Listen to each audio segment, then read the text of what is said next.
Welcome to Bike Here, a podcast helping you bike more and worry less. I'm your host, Arlie Greenwald, and this podcast is sponsored by Turn Bicycles.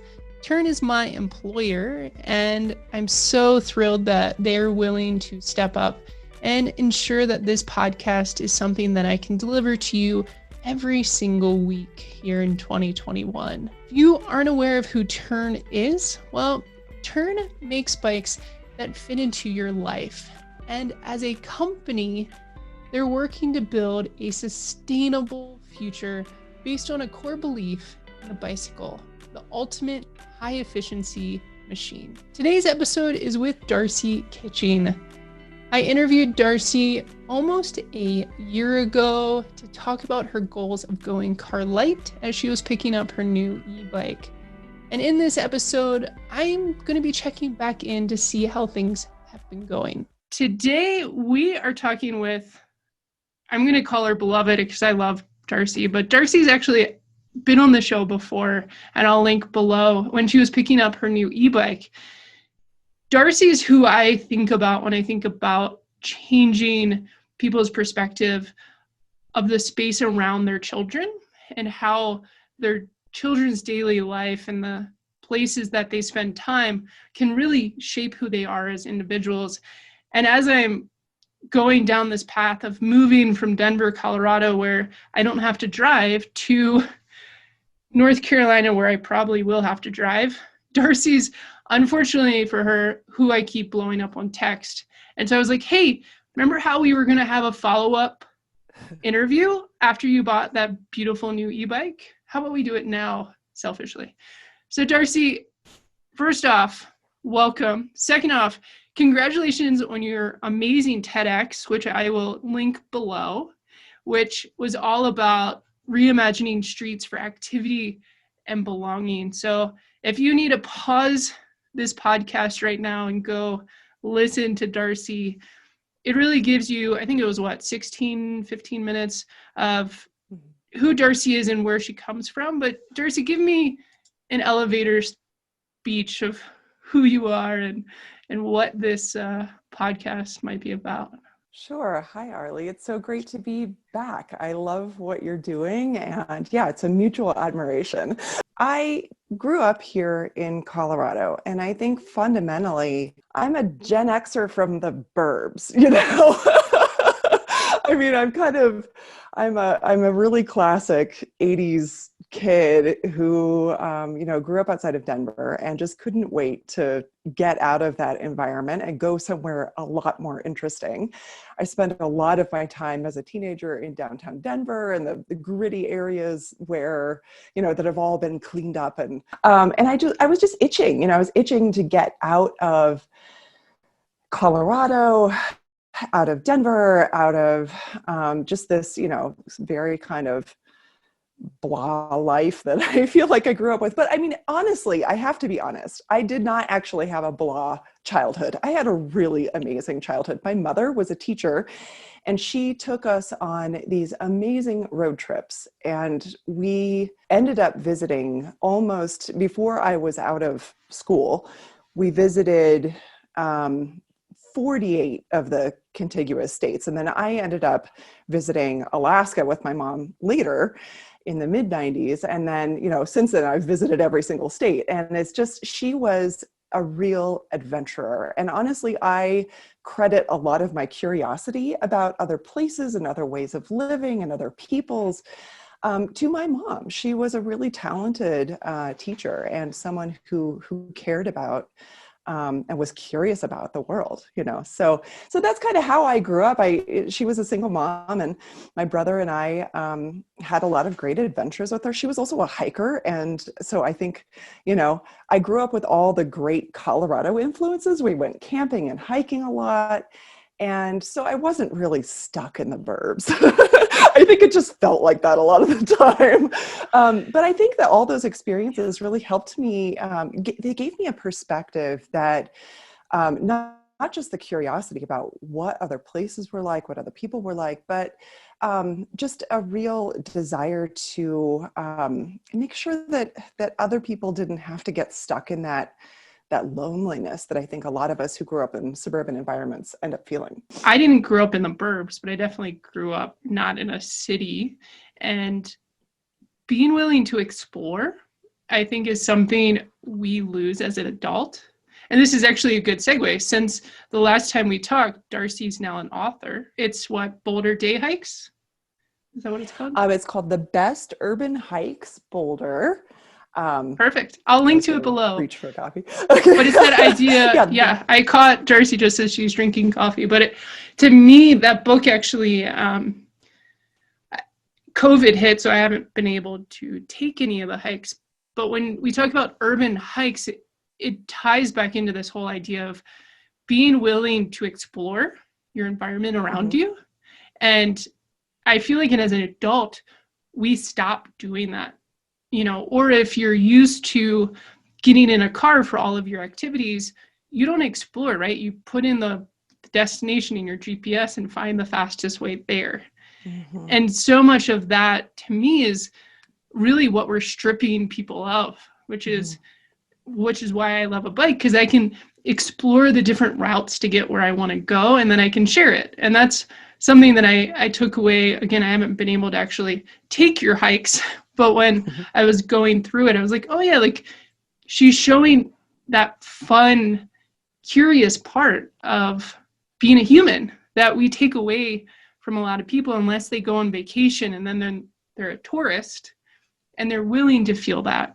You did this TEDx, and it really sat with me because as a parent, I don't want to strip my kids of that feeling of freedom and that they have to get in a car for every activity, every moment of their life to get where they want to be, right? And that's why I live in Pleasantville, where my kids can bike and walk safely around. So your Twitter handle is Places Make People? Places? Yeah, Places Make People. What does that mean to you?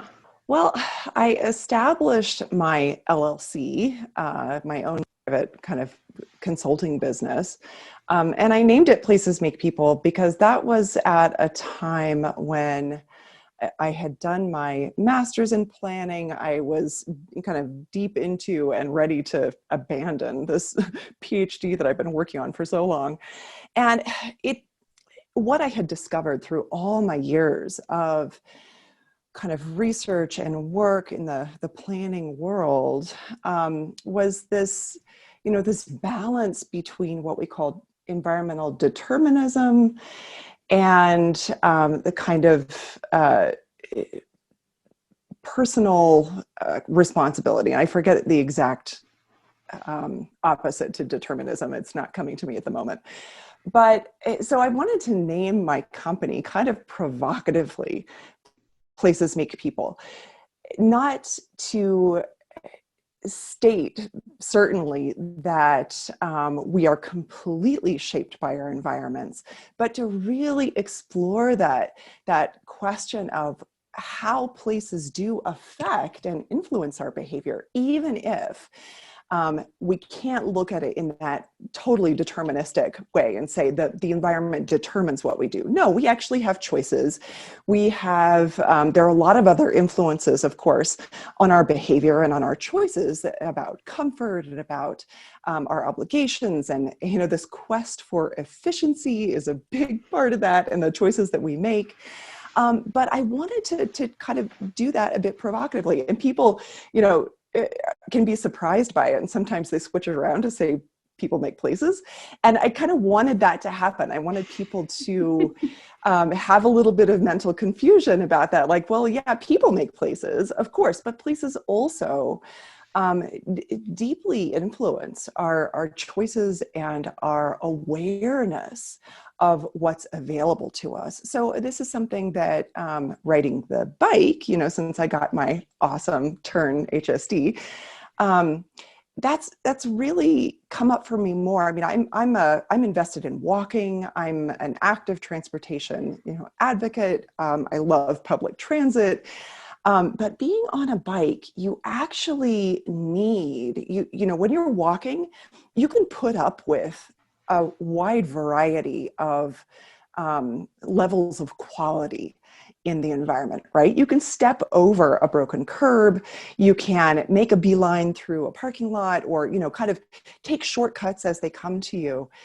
And on a bike, you actually do require better infrastructure. You have to have a safe and protected bike lane, or at least a place where your body feels safe.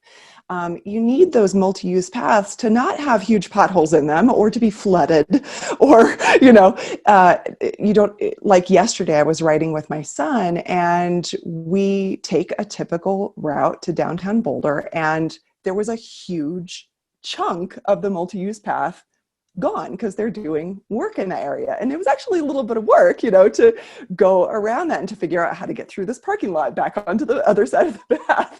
So when you're on a bike, you actually require better infrastructure. And I think that that's kind of what I was trying to get at with Places Make People, is that I want people to dive into that inquiry. How is my environment shaping my behavior? For instance, I have here in Boulder, we live on a bus line, the Skip bus, which is our wonderful, kind of circulator around town bus.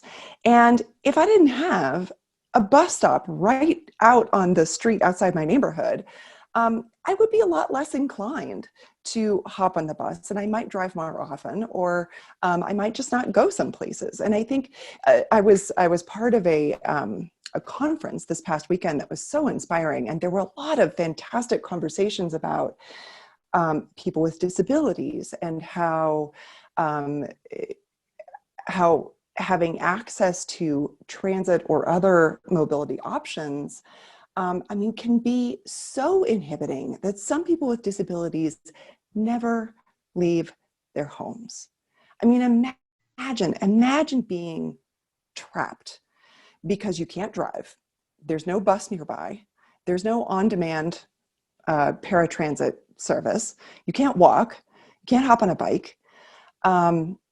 All of those things are so important. And so we really need, I wanted Places Make People to be that kind of provocative entryway into those conversations. So that was really my motivation behind it. Thought that I was having as you were talking about this detour is I always judge cities not by how many bike lanes they put down, but actually how they treat the detours and updates.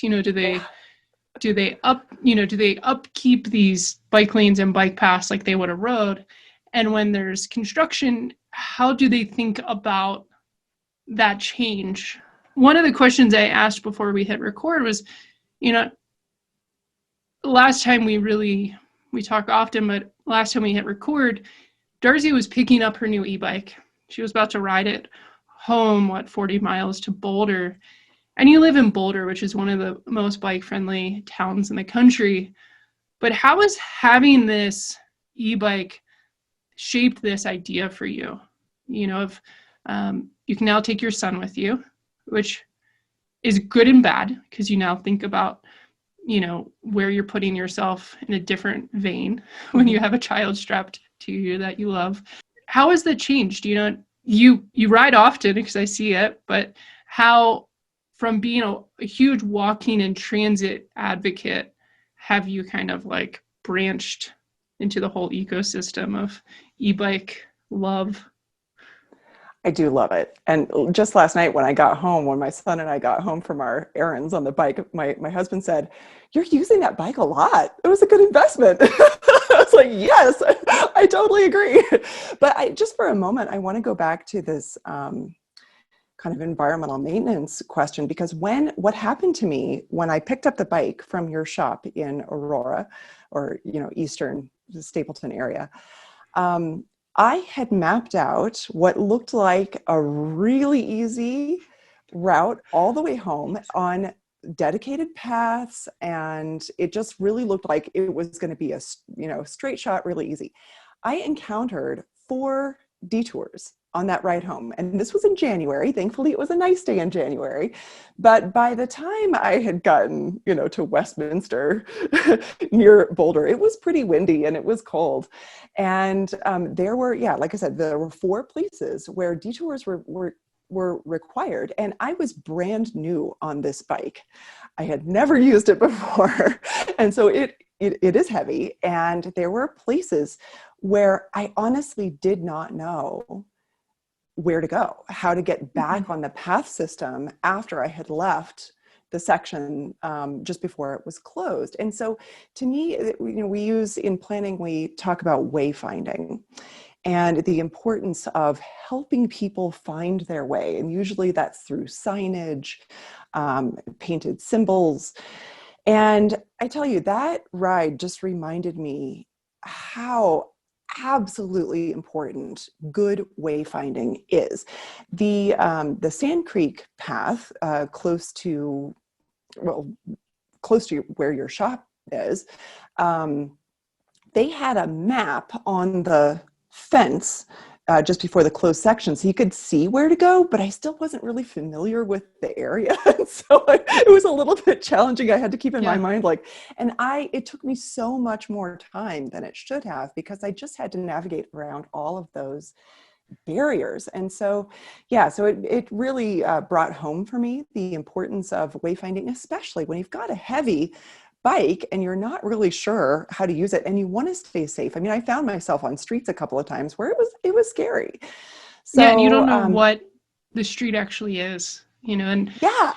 And I think of you, Darcy, as like, you're super capable, you're super knowledgeable in this space. You know what apps to look at, you know how to comfortably ride a bike, but I can't imagine sending one of those interested but concerned riders. Like the second they get to one of those first detours, they turn home or they call somebody and then they're like, nope, not doing that again. Yeah, it can be really disorienting and inhibiting. It can make you feel like this is not something I can handle. And I worked through all of those feelings. I had all those feelings too. And a couple times I went the wrong direction. You tweeted this. Yeah. I'm going to find that Twitter string, that thread that you did, because it's super, because you like took photos and you documented it. And, I can't help but think if that was, if I was to drive to where Darcy lives, I take I-70 to 270 to 36, and then through Boulder. Mm-hmm. If there was a string of detours on all of those things, there would be like huge outrage. Oh yeah. And they do their best to avoid that. So they're like, hey, if you're going to fix, this section of road this week, we'll fix that section of road next week. And they make it so the detours never line up at the same time. And this is part of planning and part of, each district talking to each other. But the fact that they were like, oh, it's January, nobody's biking right now, let's just get it all done. Yeah. And it was like 60 degrees when you left. It was beautiful. It was a beautiful day, But it just kept adding up. Oh my goodness. But I made it home. I made it home before the deadline to pick up my son. So that was awesome. Just throw it in turbo. I did. Yeah. And, and I was so impressed. I have to say, I was so impressed by the life of the battery. I got home on, one full charge and it was almost dead by the time I got home, but I made it. So it's a great battery. Yes. Nice Bosch work.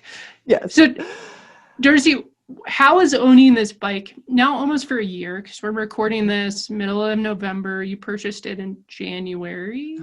Yep. Is that right? You've almost had it a year. It's been a strange year for COVID, but how has it changed your perspective as a planner, as a mom, any of those things? So having the bike as an alternative to my car is fantastic. And that's the way that I've talked about it to people who've commented. I've gotten a lot of comments when I'm out and about on the bike. People are curious about it.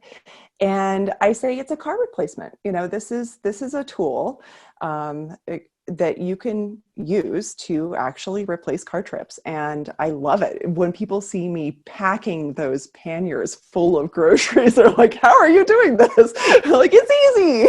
And it is easy. And it has made biking really fun for me. And I was just thinking the other day, On an e-bike, the beauty of e-bikes is that you can work as hard or as little as you want. On these pedal assist bikes, there are times when I shut off the assist altogether, and I just want to get more pedaling in.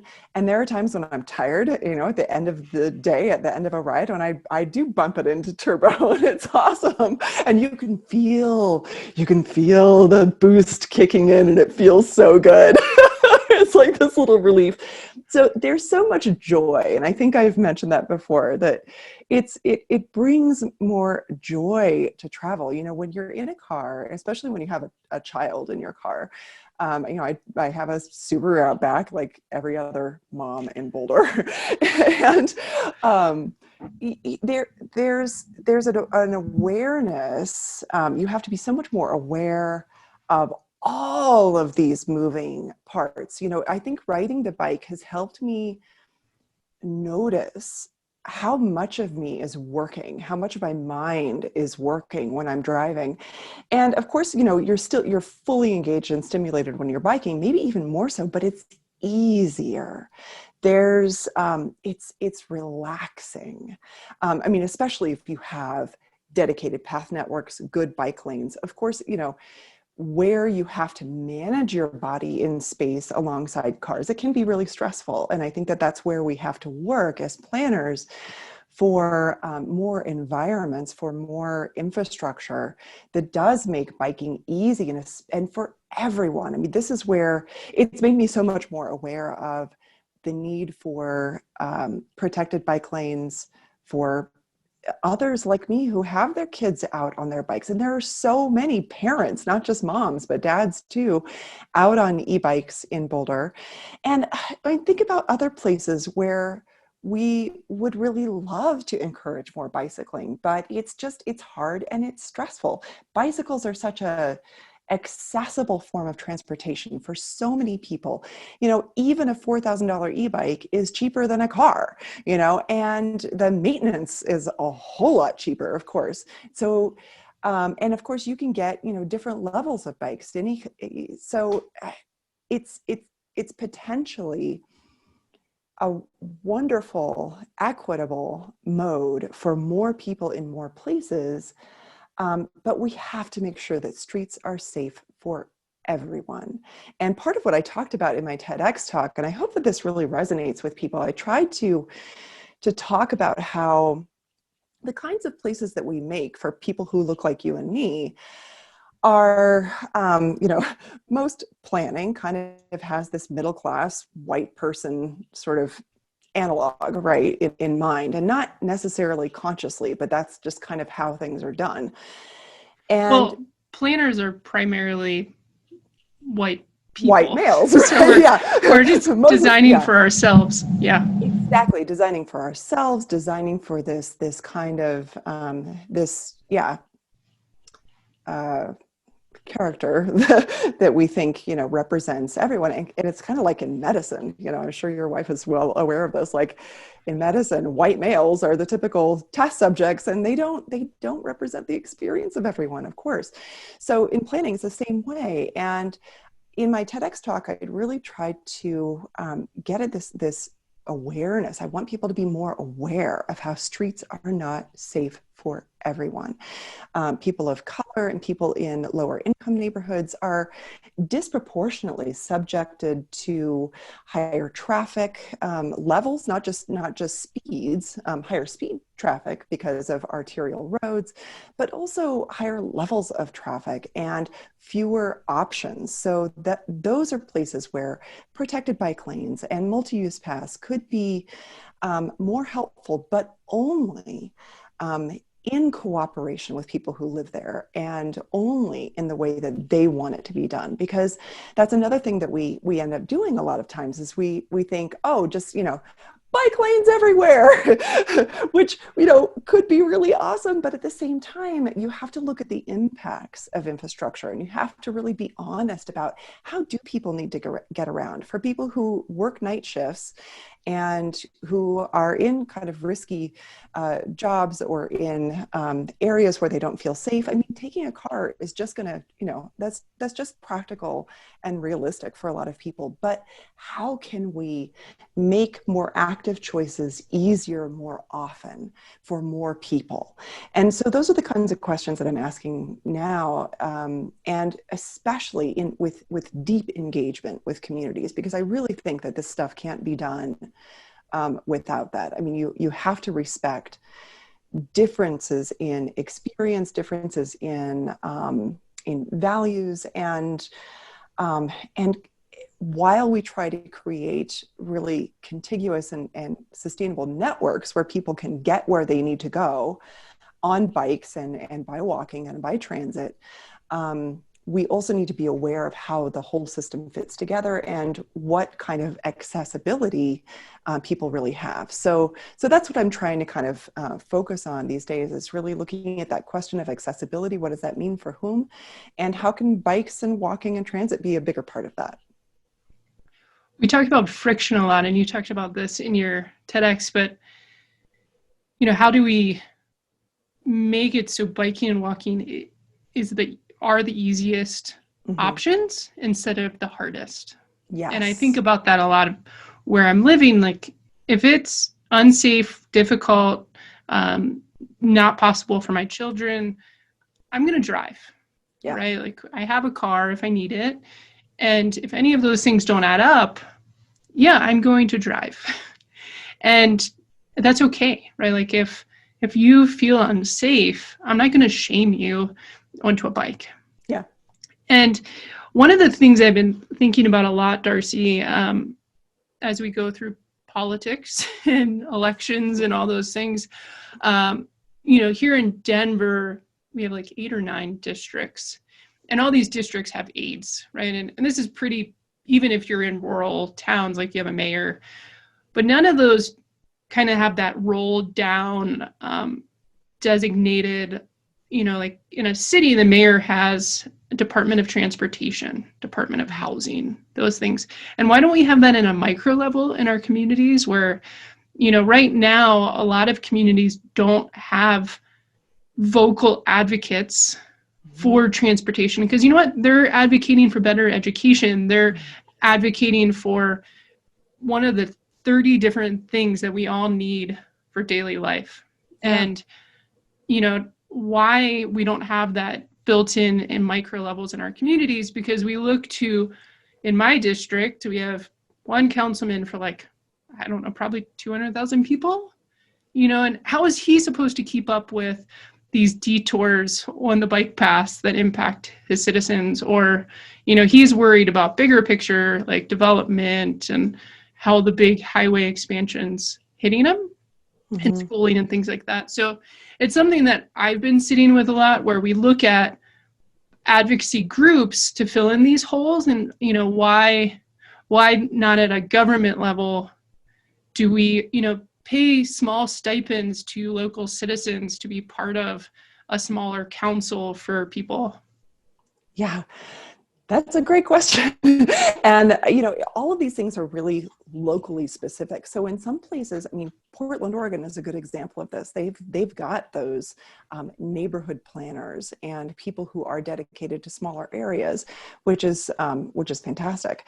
But most places don't have that. And I'm with you completely. I think we should sort of deputize locals as planners on some level, where they can actually put together projects that they see the need for, and then work with a planner to actually get the technical aspects done. That's something that a lot of people are proposing right now, and almost as in communities of color, especially looking at that as a form of reparations. How can local decision making and local kind of concepts for how to make those places better in transportation, in affordable housing, and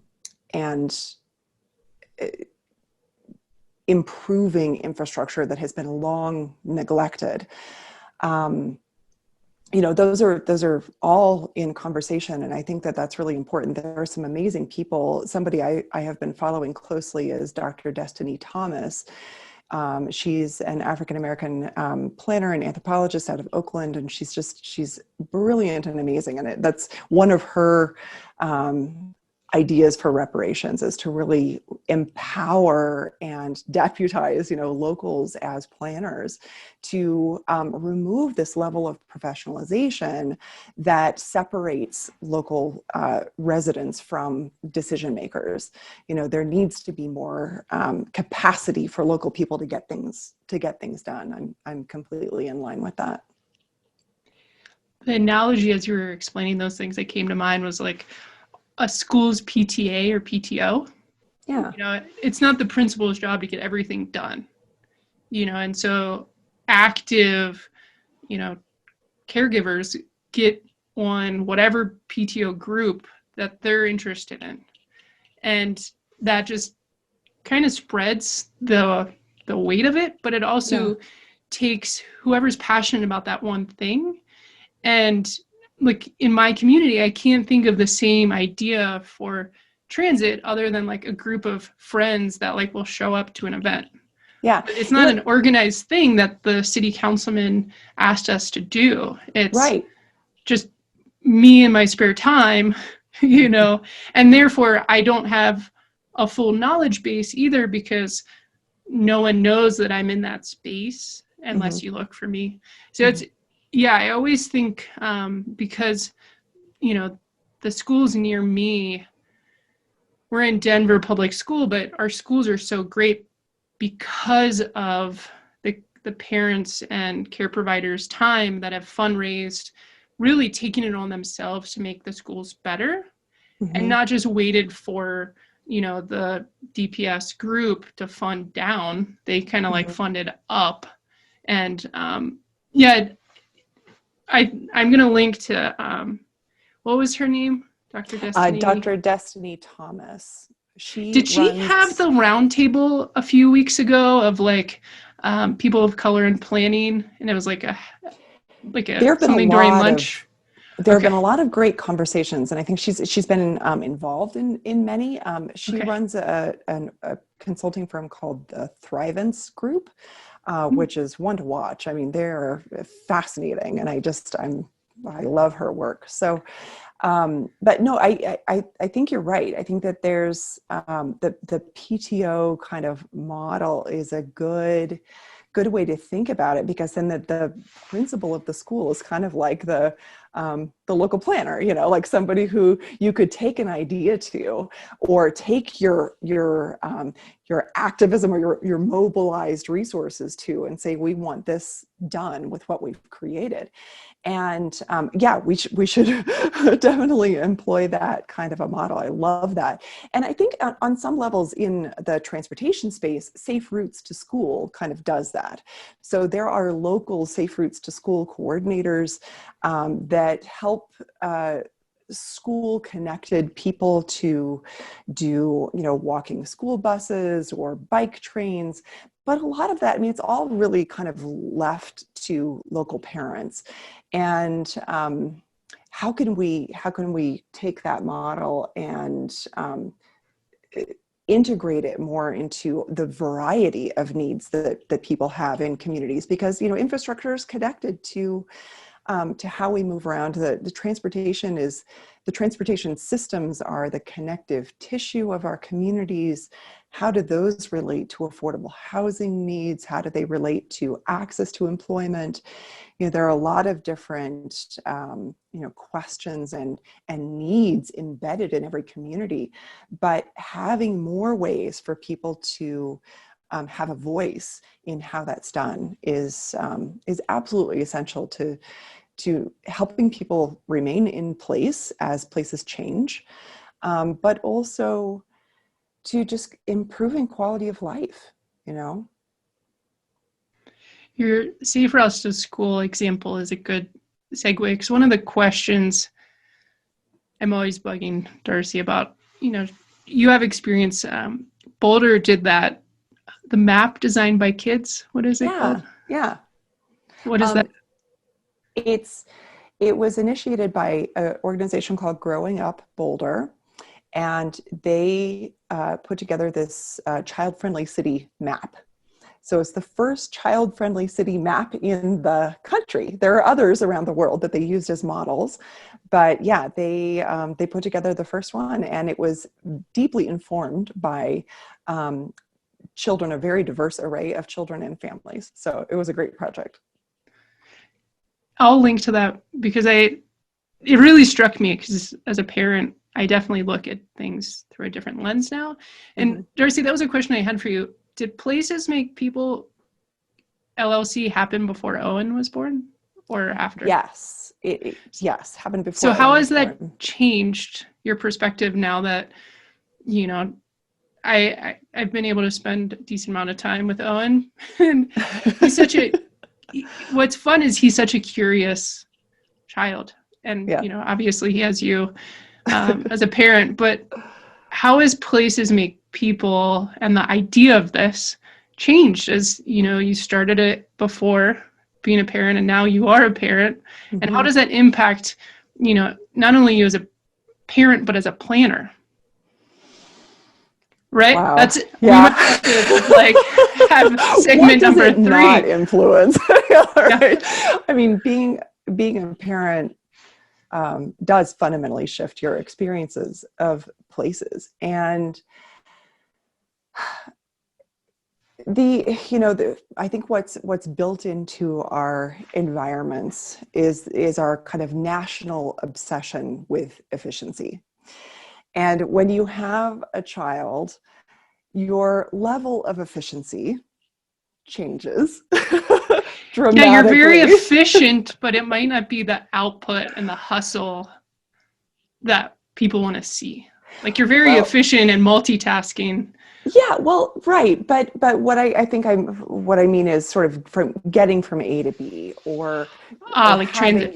Your trips. Yeah, exactly. So efficiency out in the world. You know, we design our world for getting quickly where we need to go and like moving from one thing to the next. And when you have a child, that changes because their needs come up, and their resistance becomes a big part of that, right? So you have to learn to adjust not only your schedule, but also your routes and your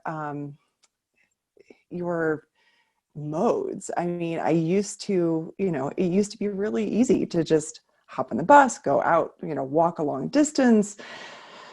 And when you have a child, take your time. And take your time, exactly. But with a child, you have to consider their personality and their resistance. I mean, there were times, when he was a baby, or more like a toddler, these kind of resistances really come up at about 18 months when they're just like, wait a minute, I don't want to go there. I don't want to do that. You can't put me in that thing.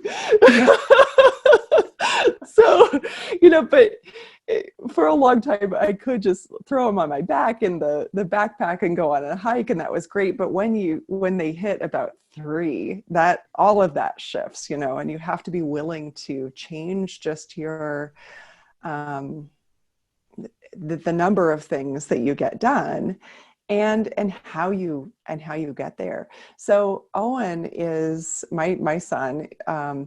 He's a real comfort seeker. And I think a lot of us are. And that's why we have seen this explosion in the size of cars, in the amenities inside of cars, the explosion in SUVs and trucks. You strap a kid into the back seat of an SUV and, there's the movie screen and all the stuff, and they don't ever want to get around any other way, right? I mean, I have not ever done that, but but I mean, you see this. I mean, children as some children are real adventurers, and some children are real comfort seekers. And my child is a comfort seeker. So having shifting to the bike, and like, he will not go on hikes with me anymore. But I can get him on the bike, because now that we have this comfortable seat, that passenger kit, that's great. He's more comfortable there. I've got blankets. I can keep him warm. And I think he really enjoys the sensory experience of it, the stuff around us, the sights, the smells, the rushing wind. I think he loves all of that. But, maybe he likes sitting in the backseat of the car and listening to the radio more, but you can make a little adjustments. Like if your kid is a real comfort seeker, you can do that. You can put the blankets on, you can let them listen to their podcasts or whatever with headphones. And so just making little adjustments like that to make it easy to kind of keep up my active lifestyle with him, because he can be really resistant to being active. Has, it's been a challenge, but when we're away from our home environment and on some kind of a trip, he's game for just about anything. I mean, we can rent bikes, we can go for hikes. And so I think it's also kind of getting out of that familiar environment, because once a pattern becomes ingrained, like kids are also real, they seek routine and the reassurance of routine, especially if there's any other challenge in their life, like, parental COVID. issues or school issues, COVID. I mean, look, we've all been comfort seekers for the last 8 months. We're eating more, we're walking less. I mean, I don't know. I think we're actually walking more generally, and we're biking more. But yeah, I mean, how do you actually meet those needs for comfort and as you're being active? And I think that's, it's an ongoing question, but it's also, in my life, it's just been fun to experiment with that. And thankfully, he really loves the bike. So it's great. Thank you. That's awesome.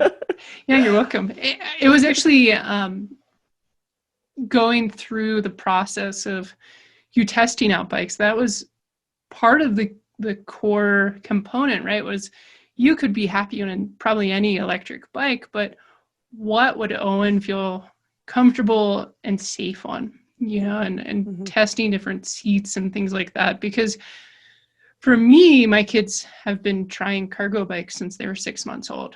And wow. So they're out, like today I had to go take photos and review a product. I'm like, I need you to help me, and they just know like that's part of the deal. But most kids don't grow up that way. And I yes. Completely respect that. And something that you were talking about with Owen is he really just is your average American, right? Where you want to know that you're safe and comfortable in your day-to-day, and you're willing to take risk when you're on vacation because it's just vacation. Yeah. Versus like, I don't want to freeze every single day that I have to get to school or work. Yeah. And so I try to talk about that a lot as like a bike salesperson, but I think mm-hmm. as a planner, it's I think about bus stops a lot. Yes. Right. And in Colorado, at least in Denver, we don't really have a lot of bus stops, but it's cold here. And, mm-hmm. Like, do I want to be standing at that bus stop for potentially 5 to 10 minutes because my mm-hmm. bus is never on time when it's 10 degrees out? And that's a much different conversation than I'm protected from the weather and I can wear whatever I want to wear and I just hop on the bus because it's reliable. Exactly. And boy, bus stops are a great place for some advocacy, because the vast majority of bus stops in the Denver area, even here in Boulder, where we have a really good local bus network, bus stops are tragically uncomfortable. Mm-hmm. And especially for people with special needs, if you're in any kind of a mobility device, if it's cold outside and you don't have a shelter and you're exposed to rushing traffic, not 6 feet away, it's a real disincentive to take the bus. And if you have to take the bus, it's incredibly stressful.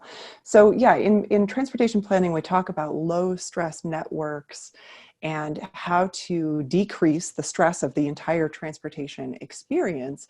And boy, bus stops are one area that just consistently need help, because sometimes it's literally just a pole stuck in the ground, and there's grass between the sidewalk yeah, and so how yeah. in a wheelchair will you get, How and could you, right? Yeah. And well, so there, this is when we're going to get riled up. No, this is important. Good bus stops are really important, because buses are also, they can be vital linkages on any walking or bicycling trip. My husband used to bike a lot to work when he was actually going to work.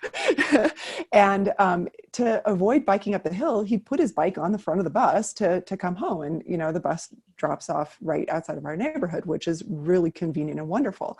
But yeah, if you don't have a shelter, if you don't have a lighted shelter, if you don't have a heated shelter, if there isn't a pad where, a concrete ramp and a comfortable pad where a wheelchair can reasonably and comfortably be, and if it's not shoveled out in the winter, I mean, never mind, all the snow and ice problems that come up for transportation here in Colorado. Yeah, I mean, bus stops are one really vital component of the whole transportation network, and we need to do better. And this is where I actually get enraged, where we think about, oh, that might be expensive, right? Like a bus line. But then I think about like every parking lot, what we do for them, every parking space that, that car could be there for 8 hours versus like a bus stop that, if it is truly a reliable network, could have hundreds, thousands of people using it. Yeah. And then I think about in parking lots, we've required them to be ADA compliant. They have to have so many handicap spots for, it's a percentage. They have to have a ramp. The ramp has to have like those little dot things. You don't slip on it. And why don't we give the same grace to somebody riding a bus that impacts our space so much less, And we talk about like, if a city spends $1 for a mode of transportation, what that cost or gets back. Driving always costs the city more. Yes. They put in $1 and they're not getting money back. They're going to be spending more. Versus something like transit or biking or walking, you put down the sidewalk and, you might need to maintain it once a year, maybe 5 to 10 years, I think. 5 to 10 years. Yeah. And, usually, and for this bus stop, like how often are you really going to have to maintain it unless there's graffiti on it? Right. Like, and this is where I just feel like our country, we've planned around the car down to how we store them and how it's legally required to have so many handicap ramps and spaces, but we can't give that same, grace to somebody that doesn't want to have a car or can't have a car or can't drive or, the range of, you shouldn't have to have a car to get around our country. Yes. And in most places you do. Yeah, you said it. Deep breath, everyone. Deep breath. You said it. And this is it's something that's happened over the past 100 years as cars have become dominant.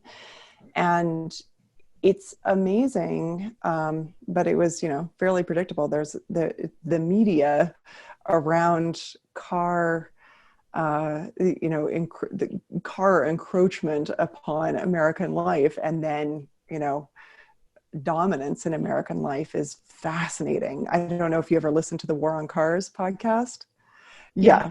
Did you listen to the latest episode where there was that amazing marketing campaign that Groucho Marx did? They brought in Groucho Marx, this beloved American, fatherly kind of, figure, to talk about, to actually manufacture the love affair with cars, and that's what we've grown into, is this idea that, well, sometimes it's a rocky relationship, but it's essential. You got to invest in it, and just talking people, it's the emotional kind of messaging and manipulation around car use that has, I think, made it just so. There are others like Angie Schmidt, who just wrote this incredible book, Right of Way, about pedestrians and crashes. And, she also talks about car marketing and campaigns. Like, car advertising is one of the most emotionally manipulative and successful industries in the world, in the history of advertising, because they're so good at speaking to our base instincts for comfort and for safety and for feeling like we embody privilege and feeling like we, deserve certain things, and tapping into those American values of adventure and self-sufficiency and all of those things. I mean, it's so many elements that have gone into the production of our environment and the reproduction of that environment over time. I think we have to respect and acknowledge just how intricate all of that is, how much effort consistently goes into maintaining and expanding that, a car-based way of life.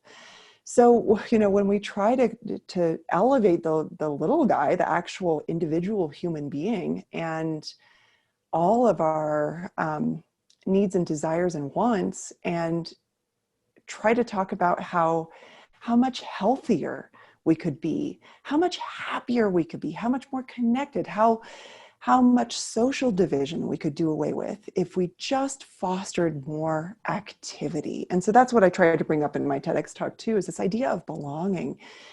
Activity can be a source of belonging if more people can do it, if environments are more equitable, if we actually have what we need within, a reasonable area where we can navigate it by walking, bicycling, and taking public transit. All of these things are so important, and I think it speaks to our kind of political environment as well. This idea that it's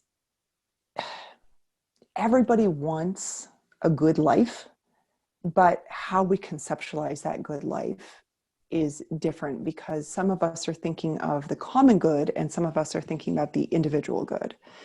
And so I think we have to respect that and have those conversations about what does it look like when we actually invest in the common good. Ooh, man. I feel like, Darcy, you're just going to be like a quarterly guest, so I apologize. I'd love to. I'm not shy that I cut my teeth in marketing in automotive. Wow. And Honda and Penske, and it's very much, you're selling a lifestyle, right? And yes, and we don't sell that in the bike industry, but also, they call it the war on cars, and there's this like social media pun also about like the bicycle lobby, because there is an automotive lobby. Yes. And I feel like yes, and I just feel like there needs to be some sort of coalition of all the other things, and just two thoughts as you were talking about the marketing, and I think about the disclaimers that medical community has to have, like prescription drugs and things like that. If that was at the end of every car commercial, right? Like cars, you talked about this in your TEDx, but transportation is one of our biggest emissions right now in the US. Mm-hmm. Yeah, the largest source of greenhouse gas emissions. Yeah, and kids under 16, the leading cause of death is motor vehicle. And that's because kids are fairly healthy, so it's very skewed. But still, like, if those were at the end of our messaging around cars and automobile life, You know, everyone in our life knows somebody if they weren't already in a car crash. Yep. But it's just part of life. But if I'm in a bike crash, people are like, oh, you should never ride a bike again. Exactly. I mean, the risk that we accept and the level of mortality that we accept in transportation and in car-based transportation is appalling. Yeah, think about if we had to on every car, on the, you know, windshield or on the stickers, you know, they've got those stickers for sale, right? If next to that they had to have an announcement that was kind of like on cigarette packages, you know, those really graphic, horrible ones, like in Europe, where they put the picture of a black lung on a cigarette pack, you know, if you had to have a dead child, you know, a picture of a tragic death, and a statement that said, by buying this SUV, you are more likely to cause fatality, you know, than you would if you bought a sedan or than you would if you bought a bike, you know, like if they had the levels of risk in different transportation modes graphically posted everywhere, imagine, like, we'd have these conversations more often. I love that idea, by the way. You should. Yes. Well, I think of the like holistic impact that we have driving, right? Like, it's not just the clear black and white of we're killing people. Yeah. But there's the down funnel of like, if you live closer to a highway, your risk of like 30 different things. Yeah. You know, like so many things. And in Canada, there is a group of medical providers that are like, it's kind of like this sub group of doctors that are really, it's part of Vision Zero. Mm-hmm. You know, this idea of Vision Zero is there shouldn't be any road deaths, right? Like majority of road deaths are preventable. A large section of that is due to speed. Mm-hmm. Kudos to Boulder for 20 is plenty. Yep. But you know, my wife is an ER doctor, and she'll tell me the most dangerous thing that I do with my children is put them in the car and go on the highway. You know, and personally, I always take surface streets if we can. But, you know, we've talked about road trips, and she's like, you know, the chance of fatality of driving for road trips versus flying, and we're talking COVID right now, like, it's safer probably to drive because of COVID, but if without COVID, you know, that long of a distance with your kids in a car now, you know, back when your mom did it, rates were much lower. Yeah. But it's one of the most dangerous thing you do every day with your kids. Yeah. And it's something that I think about often because people judge me because I cargo bike everywhere. And I'm like, hey, I'm on bike paths. I'm on 15-mile-per-hour roads with stop signs. Mm-hmm. You drive your kids everywhere. Mm-hmm. Mm-hmm. You know, and the fact that that's okay. All right. It's just accepted. Yeah. Yes. So, Darcy, you, and correct me, because I'm everything I know of you, I learn on the internet, so I might be wrong. You just kind of restarted your research. Is that right? Yes. Yeah. What is that going to be in? And what, you know, if we were to come back and talk to you in 6 months, what are you doing in the next 6 months with this research? Well, it's kind of a longer process than that, unfortunately, but I don't know. It doesn't necessarily have to be. So yes, I left my doctoral program in geography, planning, and design 9 years ago. I felt like I was pretty much done. I had, 2 master's degrees, and I was ABD, which means that I had done everything but the dissertation for my PhD. And I was exhausted and I was done, and I had some family things going on, and I just really wanted a break. And I took a really long break, and I raised my kid, and I got involved with Walk to Connect, and I did a whole bunch of other things. But at the back of my mind was always this unfinished project of the dissertation. And a new professor had come into the department that I had left, whose work I deeply admire. And she kind of works in this, on this triangle of transportation, public education, and community development. And those are all the things that I'm interested in and all the things that I've been working on.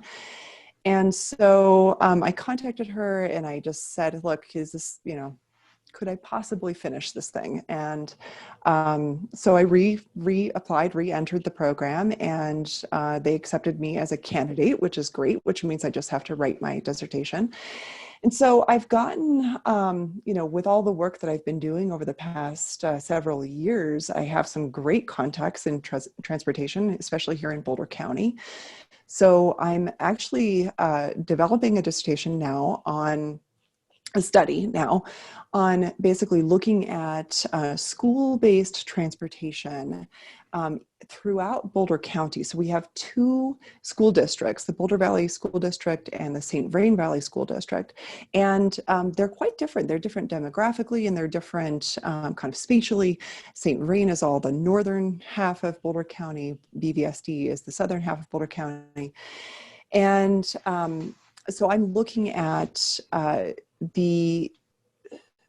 basically how planners can better understand the real needs of parents and also children. All of the work that I did previously in my graduate school life was really focused on participatory action research, community engagement, especially engagement of young people in decisions that affect their lives. And so I'm working with the Safe Routes to School coordinator for Boulder County. She's developing a regional Safe Routes hub. And so I'm trying to kind of work with her to help her understand how to better understand the needs of families and children. So we'll be doing, basically, I hope that this becomes a study that really tests some exciting new participatory technologies. There are some really amazing tools out there now that kind of allow for low contact participation. So I hope that this is kind of COVID-proof research to some degree. I mean, of course, I'd still really love to go out and do interviews and do participatory observation and all the things that we typically do with kind of ethnographic research in this space. But I think we can work with different technologies to understand what are the real needs and lived experiences of parents and their children. So we know, for instance, that transportation to school doesn't just involve to school, it also involves access to after school activities and the equity issues around that. And, a lot of we have an environment of school choice here in Colorado. So you're not necessarily going to your neighborhood school. How,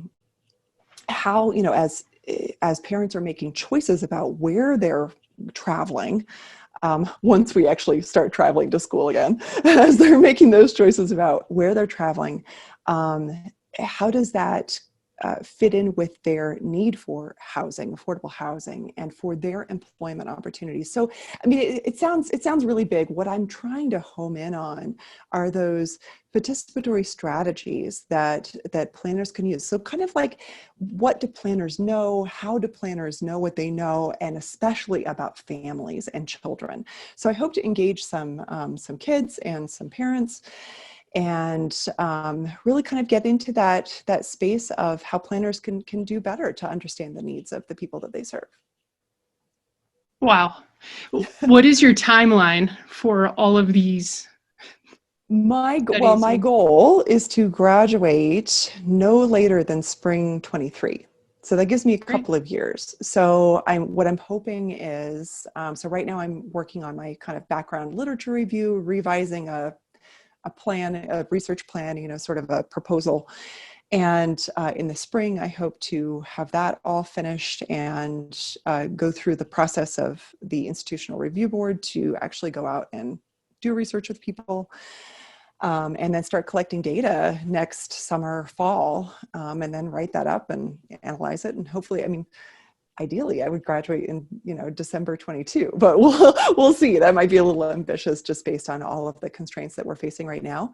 But, it may end up that I talk to planners more than I talk to parents. I mean, I'm not really sure, but for me, it's really about this nexus of public education, transportation, and community development, and how planners can better understand all of the issues that parents are facing. This conference I attended over the last few days was for sort of the research body of planners called the ACSP, the Association for the Collegiate Schools of Planning. And there's some really great research going on right now about the way that parents travel and the sort of trip chaining that they do. And we tend to approach things as planners in a very technical way and do all of this modeling. I mean, almost every transportation session I listened to at this conference was,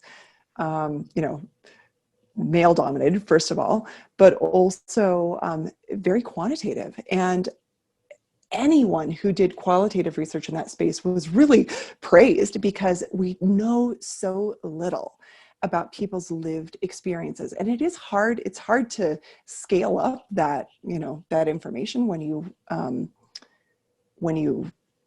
collect it. But the way that we go about that, we can understand better, and how our processes and our procedures work to understand people's lived experience better. I think that that's one of the most important things we can do right now, is just to be better public servants.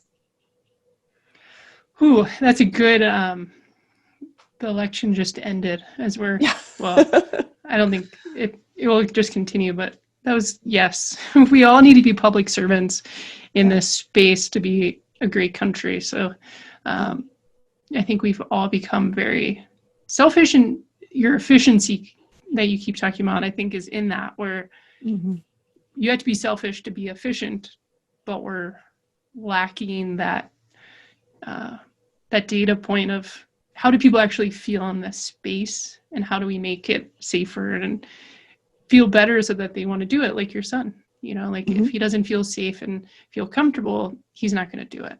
Yeah, exactly. Darcy, how do people find you? Well, I'm not going to be really involved on social media for a while, because I need to do deep work. I need to do deep work on my dissertation. I need to read and write. So, I am on Twitter. You just did a TEDx. I just did the TEDx. Great TEDx. Yeah, exactly. So send me messages. That's great. I may not get back to them for a while because I'm trying to do deep work. But yeah, I'm out there. The TEDx is there. The Walk to Connect Cooperative, I still lead walks every week in Boulder. So that's a great way to connect. And yeah. That's great. Yeah, I'm planning, Darcy, keep me updated. My goal for the spring is to come on one before I move. So let me know what would be the perfect one. I would love to have you. Or we can do a hike in the book or something. And please come up to Boulder before you leave. Excellent. Well, Darcy, thank you for joining us. Everyone listening, watching, however you're digesting, just know there's links in the show notes, and I will see everyone in the next episode.